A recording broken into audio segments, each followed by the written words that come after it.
नवाज शरीफ और इमरान खान का दिलचस्प माइंडसेट। इंसानी मिजाज है कि जब तक इसे ये लगता है कि खेल इसके हाथ में है, वो हर किसी से अपनी शराइत पर मामला तय करना चाहता है। वो किसी की परवाह नहीं करता। लोग लाख समझाएं कि कुछ लचक दिखाएं, वो नहीं मानेगा जब तक कि वो नुकसान ना उठा ले। इसलिए कहा जाता है कि इंसान दूसरों के तजर्बों से नहीं सीखता जब तक कि वो खुद ना तजर्बा कर ले। आप लोगों को भाषण देते रहें, इन पर कोई असर नहीं होगा। वो यही समझते रहेंगे कि एक नाकाम इंसान इन्हें समझाने की कोशिश कर रहा है। मैं इससे ज्यादा समझदार हूँ, जरूरत पड़ी तो मैं सूरत हाल को ज्यादा बेहतर तौर पर हैंडल कर लूंगा। अक्सर इंसान सूरत हाल को बेहतर तौर पर हैंडल नहीं कर पाते और फिर वो दूसरों के रहमो करम पर होते हैं और इन्हें रिकवर करने में बड़ा अरसा लगता है। शायद यही इंसानी जिंदगी है जिसमें इंसान कभी कभार खुद को भगवान समझने लगता है। ये सब बातें मुझे 2 इंटरव्यू सुनकर याद आ रही हैं। इस्लामाबाद के सहाफी शाहिद मेतला ने साबिक army chief general Qamar Javed Bajwa का एक तवील इंटरव्यू किया है जिसमें बड़े बड़े इंकशाफात किए गए हैं, जिससे अंदाजा होता है कि पिछले 6 सालों में क्या कुछ होता रहा है। इंटरव्यू में बाजवा साहब कहते हैं, मैंने कुछ अहबाब के जरिए नवाज शरीफ को पैगाम भेजा कि अब जब अदालत में इनके खिलाफ पनामा केस चल रहा है तो बेहतर है कि वो इस्तीफा दे दे। अगले साल इलेक्शन में वो बड़े आराम से जीत जाएंगे। इसी तरह चौधरी निसार अली खान ने भी नवाज शरीफ को मशवरा दिया कि इन्हें सुप्रीम कोर्ट की बनाई गई JIT के सामने पेश नहीं होना चाहिए, जहां इनके मातहत सिविल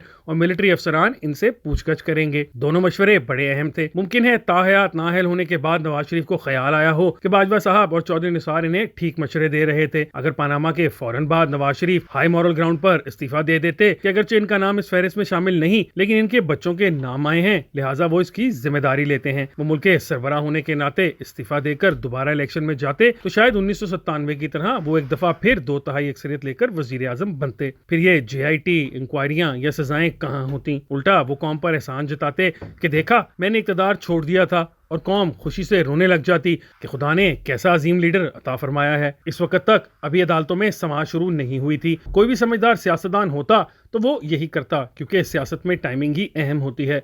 नवाज शरीफ को लेकिन यकीन होगा कि वो वजीर आजम हैं, सब कुछ संभाल लेंगे, इन्हें कोई नहीं हिला सकेगा। फिर क्या हुआ? वैसे तो अच्छा हुआ नवाज शरीफ ने बाजवा साहब और चौधरी निसार का मशवरा नहीं माना, वरना इस कौम को कैसे पता चलता कि इस खानदान की दुनिया के 5 बड़े आजमों में जायदादें हैं। यूं नवाज शरीफ न सिर्फ नाअहल हुए बल्कि सुप्रीम कोर्ट के इस फैसले के बाद वो बेटी और दामाद समेत जेल भी जा पहुंचे। और जिस तरह उन्होंने लंदन जाने के लिए जनरल बाजवा की मुद्दत मुलाजमत में तौसी के बिल के हक में वोट डाला, वो अलग से एक पूरा बाब है। बात सिर्फ यही नहीं रुकी, बल्कि अब खुद को दोबारा सियासत में इन करने के लिए इन्हें पार्लियामेंट से नया कानून बनवाना पड़ा है, जिसके तहत वो 1 माह के अंदर सुप्रीम कोर्ट में अपील कर सकेंगे, जिसके बाद इनकी नाअहली खत्म हो सकती है। यूं एक सही फैसला ना कर सकने या मुस्तकबिल में सियासी खतरात की रीडिंग ना कर सकने के सबब नवाज शरीफ को कितना तवील सफर तय करना पड़ा है, अब भी कुछ नहीं पता कि क्या फैसला आता है। इसी तरह की हालत इमरान खान की इस वक्त है। सहाफी हैदर शराजी के साथ असद उमर की गुफ्तगू सुन रहा था, जो उन्होंने अदालत में एक पेशी के मौके पर की। इस गुफ्तगू में वो कह रहे थे कि इमरान खान सुप्रीम कोर्ट में अंडरटेकिंग देने को तैयार थे, जिसके तहत वो हुकूमत के साथ बैठकर मुस्बत बातचीत के लिए तैयार थे ताकि मसले का कोई हल निकाला जाए। खान साहब को इस नतीजे पर पहुंचने में पूरा साल लग गया। PTI लीडरों और वर्कर्स ने मारें खाई, तशद्दुद बर्दाश्त किया, मुकदमात भुगते, पूरा मुल्क हंगामों का शिकार रहा। मुल्क की माशी हालत मजीद कमजोर हुई। जब इमरान खान को कहा जा रहा था कि वो पार्लियामेंट से बाहर ना जाएं, असेंबलियां ना तोड़ें, वो नहीं माने। उन्होंने कहा वो उस पार्लियामेंट में नहीं बैठेंगे जहां वो खुद वजीर आजम नहीं हैं।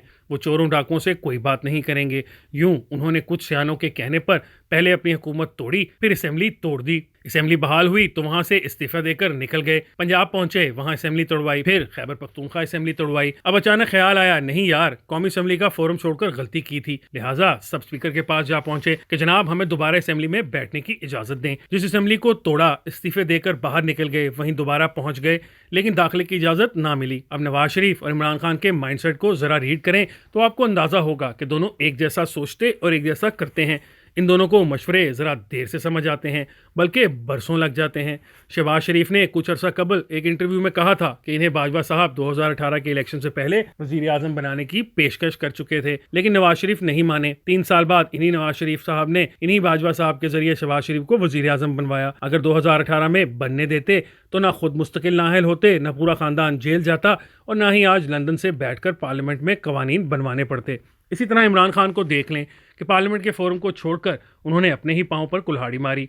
फ़ायदा इमरान खान के मुखालफिन ने उठाया। उन्होंने बगैर किसी शोर शराबे के पार्लियामेंट से कानून साजी करा ली, सारे कवानीन ख़त्म करा लिए, नैब को फारिग कर दिया और खान साहब ने जो लड़ाई पार्लियामेंट में लड़ना थी वो सड़कों पर लड़ते रहे। अब 1 साल लड़ने के बाद जब वो जमान पाक तक महदूद होकर रह गए हैं, अब फरमाते हैं कि वो सियासी पार्टियों के साथ बैठकर बातचीत करने को तैयार हैं। नवाज शरीफ को जो बात समझने में 3 साल लगे थे, इमरान खान जरा जल्दी समझ गए और 1 साल में अब उन तमाम सियासतदानों से बातचीत के लिए तैयार हैं जिन्हें वो चोर डाकू कहकर पार्लियामेंट छोड़ गए थे।